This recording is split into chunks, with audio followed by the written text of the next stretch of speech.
നവരാത്രിയുടെ ആദ്യത്തെ 3 ദിവസം കാളി സങ്കല്പത്തിലാണ് ദേവിയെ ആരാധിക്കുന്നത്. പിന്നീടുള്ള 3 ദിവസം മഹാലക്ഷ്മിയായും അവസാനത്തെ 3 ദിവസം മഹാസരസ്വതിയായും ആരാധിക്കുന്നു. കാളി സങ്കല്പത്തിലുള്ള ദേവിയുടെ പൂർണ്ണ ചൈതന്യം കുടികൊള്ളുന്ന ക്ഷേത്രമാണ് തിരുവനന്തപുരം ജില്ലയിലെ ആറ്റുകാൽ ഭഗവതി ക്ഷേത്രം. സ്ത്രീകളുടെ ശബരിമല എന്നാണ് ഈ ദേവീക്ഷേത്രം അറിയപ്പെടുന്നത്. എല്ലാ വർഷവും നടക്കുന്ന ആറ്റുകാൽ പൊങ്കാലയിൽ ലക്ഷക്കണക്കിന് സ്ത്രീകൾ ദേവിക്ക് പൊങ്കാല അർപ്പിക്കുന്നു. മനസ്സിൽ സങ്കടങ്ങളുടെ പെരുമഴ പെയ്യുമ്പോൾ ഓടിയെത്തുന്നത് ഈ അമ്മയുടെ നടയിലേക്കാണ്. ആരൊക്കെ ഉപേക്ഷിച്ചാലും തള്ളിപ്പറഞ്ഞാലും എനിക്കെൻ്റെ ആറ്റുകാൽ അമ്മയുണ്ട് എന്ന വിശ്വാസത്തോടെ അമ്മയുടെ അടുത്തേക്ക് ദിനവും 100 കണക്കിന് ഭക്തർ എത്തിക്കൊണ്ടേയിരിക്കുന്നു. അമ്മ എല്ലാവരെയും നെഞ്ചോട് ചേർത്ത് അനുഗ്രഹിക്കുന്നു.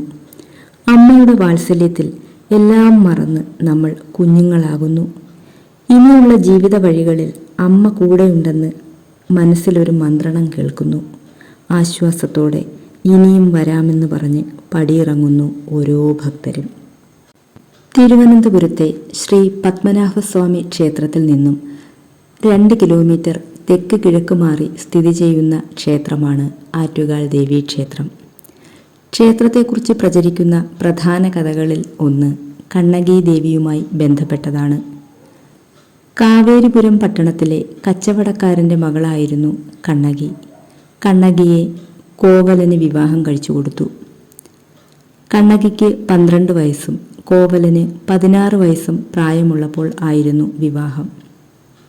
മഹാരാജാക്കന്മാർ പോലും കൊതിക്കുന്ന സമ്പന്നവും പ്രകൃതി രമണീയവുമായ കാവേരിപുരം പട്ടണത്തിൽ മയൻ സങ്കല്പ സൃഷ്ടി കൊണ്ട് നിർമ്മിച്ചതാണോ എന്ന് തോന്നിക്കുന്ന 7 നിലകളുള്ള മണിമാളികയിൽ കണ്ണകിയും കോവലനും സന്തോഷത്തോടെ ജീവിച്ചു.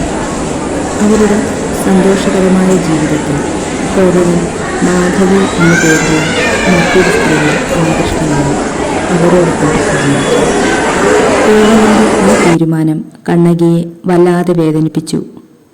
പതിവ്രതാരത്നമായ ദേവി ഭർത്താവ് തന്നെ വിട്ടുപിരിഞ്ഞ ദിവസം മുതൽ ആഭരണങ്ങളെല്ലാം അഴിച്ചുവെച്ച് അലങ്കാരങ്ങളിലൊന്നും ഒരു ശ്രദ്ധയുമില്ലാതെ ദുഃഖത്തോടെ ദിവസങ്ങൾ തള്ളി നീക്കി. എന്നാൽ ഏറെ കാലത്തിന് ശേഷം ഒരു ദിവസം കണ്ണകിയുടെ ഭർത്താവ് കോവലൻ കണ്ണകിയുടെ അരികിൽ തിരിച്ചെത്തി.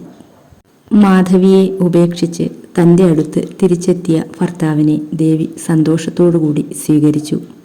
കോവലൻ തൻ്റെ ഭാര്യയോട് ചെയ്തുപോയ തെറ്റിന് മാപ്പിരക്കുകയും മാധവിയുമായുള്ള എല്ലാ ബന്ധവും ഉപേക്ഷിച്ചതായി അറിയിക്കുകയും ചെയ്തു. മാധവിയുമായുള്ള സഹവാസം കാരണം പൂർവികമായി നേടിയ ധനം മുഴുവൻ നശിച്ചുപോയി. പക്ഷേ അതൊക്കെ കേട്ടിട്ടും കണ്ണകി ദേവിയിൽ ഒരു ഭാവമാറ്റവും ഉണ്ടായില്ല. ദേവി പുഞ്ചിരിച്ചുകൊണ്ട് ഭർത്താവിനെ ആശ്വസിപ്പിക്കുകയും സമാധാനിപ്പിക്കുകയും ചെയ്തു. എന്നിട്ട് പറഞ്ഞു, തൻ്റെ കാൽച്ചിലമ്പ് വിറ്റ് പണമുണ്ടാക്കി ആ പണം കൊണ്ട് കച്ചവടം ചെയ്ത് നമുക്ക് ജീവിക്കാമെന്ന്. അങ്ങനെ ചിലമ്പ് വിൽക്കാനായി കണ്ണകിയും കോവലനും ആ രാത്രി തന്നെ മധുരാപുരിയിലേക്ക് പോയി. കണ്ണകിയും കോവലനും അവിടുത്തെ മനോഹരമായ കാഴ്ചകൾ കണ്ടും കേട്ടും അത്ഭുതപ്പെട്ടുപോയി. കണ്ണകിയെ മാതരി എന്നു പേരുള്ള ഒരു ഇടയ മാതാവിൻ്റെ വീട്ടിൽ നിർത്തിയിട്ട് സ്വർണ്ണപ്പണിയിൽ വിദഗ്ധനായ ഒരാളെ കോവലൻ പരിചയപ്പെട്ടു. പാണ്ഡ്യരാജാവിൽ നിന്നും ധാരാളം ബഹുമതികളും പ്രശംസകളും നേടിയിട്ടുള്ള ആളാണ് താനെന്ന് അയാൾ കോവലനെ അറിയിച്ചു. ശുദ്ധഹൃദയനും ഈശ്വരവിശ്വാസിയുമായ കോവലൻ ആ സ്വർണ്ണപ്പണിക്കാരനെ മനസ്സറിഞ്ഞ് വിശ്വസിച്ചു.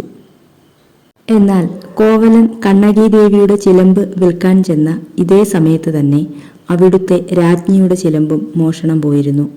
കോവലന്റെ കയ്യിലെ ചിലമ്പ് കണ്ടിട്ട് രാജ്ഞിയുടെ ചിലമ്പാണെന്ന് എല്ലാവരും തെറ്റിദ്ധരിച്ചു. വിവരം അറിഞ്ഞ രാജാവ് കോവലനെ കള്ളനെന്ന് മുദ്ര കുത്തുകയും വധിക്കുകയും ചെയ്തു. ഈ ദാരുണ സംഭവം അറിഞ്ഞ ഇടയമാതാവ് മാതരി കണ്ണകി ദേവിയുടെ അടുത്തെത്തി കാര്യം പറഞ്ഞു. കണ്ണകി ദേവി ഹൃദയം പൊട്ടിക്കരഞ്ഞു. കോപാകുലയായ ദേവി ഉച്ചത്തിൽ നിലവിളിച്ചു. ദേവി പാണ്ഡ്യരാജാവിൻ്റെ മുന്നിലെത്തി രാജാവിനോട് ചോദിച്ചു, സത്യം അറിയാതെയാണ് അങ്ങൻ്റെ ഭർത്താവിനെ വധിച്ചത്. രാജ്ഞിയുടെ ചിലമ്പിൽ എന്താണ് നിറച്ചിരിക്കുന്നത്? ഉടനെ രാജാവ് പറഞ്ഞു രാജ്ഞിയുടെ ചിലമ്പിൽ മുത്തും പവിഴവുമായിരുന്നു എന്ന്. അപ്പോൾ കണ്ണകീദേവി പറഞ്ഞു, തൻ്റെ ചിലമ്പിൽ മാണിക്യമാണ് നിറച്ചിരിക്കുന്നത്. അത് തെളിയിക്കാനായി ദേവി തൻ്റെ കാലിൽ കിടന്ന ആ ഒരു ചിലമ്പ് എറിഞ്ഞ് ഉടച്ചു. അതിലപ്പോൾ മാണിക്യമാണ് പുറത്തേക്ക് വന്നത്. അപ്പോഴാണ് രാജാവിന് തൻ്റെ തെറ്റ് മനസ്സിലായത്. ദേവിയുടെ കോപാഗ്നിയിൽ മധുരാപുരി ചുട്ടു ചാമ്പലായി. എന്നും സത്യത്തിനും ധർമ്മത്തിനും നീതിക്കും വേണ്ടി നിലകൊള്ളുന്ന ദേവീ ശക്തിയെയാണ് നമുക്കിവിടെ ദർശിക്കാൻ കഴിയുന്നത്. കണ്ണകി ദേവി മധുര ചുട്ട് ചാമ്പലാക്കിയ ശേഷം കൊടുങ്ങല്ലൂരിൽ കുടികൊള്ളാൻ വരുന്ന വഴി ഒരു ബ്രാഹ്മണ ബാലികയായി ദേവീഭക്തനായ ആറ്റുകാൽ മുല്ലുവീട്ടിലെ കാരണവർക്ക് ദർശനം നൽകിയെന്നും ആ ദേവിയെയാണ് കാരണവർ കാവിൽ പ്രതിഷ്ഠിച്ച് തെക്കത് നിർമ്മിച്ചതെന്നും ആ തെക്കതാണ് പിന്നീട് ആറ്റുകാൽ ശ്രീ ഭഗവതി ക്ഷേത്രമായി മാറിയതെന്നും ഐതിഹ്യം പറയുന്നു. ദേവീ ദർശനത്തോടൊപ്പം ഗണപതി ഭഗവാനെയും ശിവഭഗവാനെയും ഹനുമാൻ സ്വാമിയെയും നാഗദൈവങ്ങളെയും നമുക്കിവിടെ ദർശിക്കാൻ സാധിക്കും. നവരാത്രി കാലത്ത് ദർശനം നടത്തുമ്പോൾ ക്ഷേത്രത്തിലെ നവരാത്രി ഒരുക്കങ്ങളും കാണാൻ കഴിയും. സകല മംഗളങ്ങളുടെയും മംഗള സ്വഭാവ രൂപിണിയായി സർവപുരുഷാർത്ഥങ്ങളെയും സാധിപ്പിക്കുന്നവളായി ശരണം പ്രാപിക്കാൻ യോഗ്യയായി 3 കണ്ണുകളോട് കൂടിയവളായി സ്വർണവർണ്ണയായിരിക്കുന്ന നാരായണിയെ ദർശിക്കാൻ ഭാഗ്യം ലഭിക്കുന്നത് തന്നെ മുൻജന്മ സുഹൃതമാണ്. ബ്രഹ്മസ്വരൂപിണിയായ ദേവിയെ വണങ്ങി നിൽക്കുമ്പോൾ മനസ്സിന് ശാന്തി കൈവരും.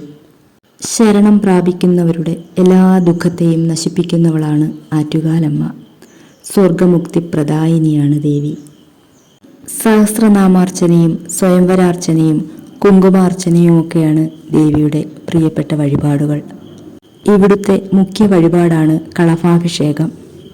ദിവസേനയുള്ള കലശാഭിഷേകവും അഷ്ടദ്രവ്യാഭിഷേകവും കുങ്കുമാഭിഷേകവും പ്രധാന വഴിപാടുകളാണ്.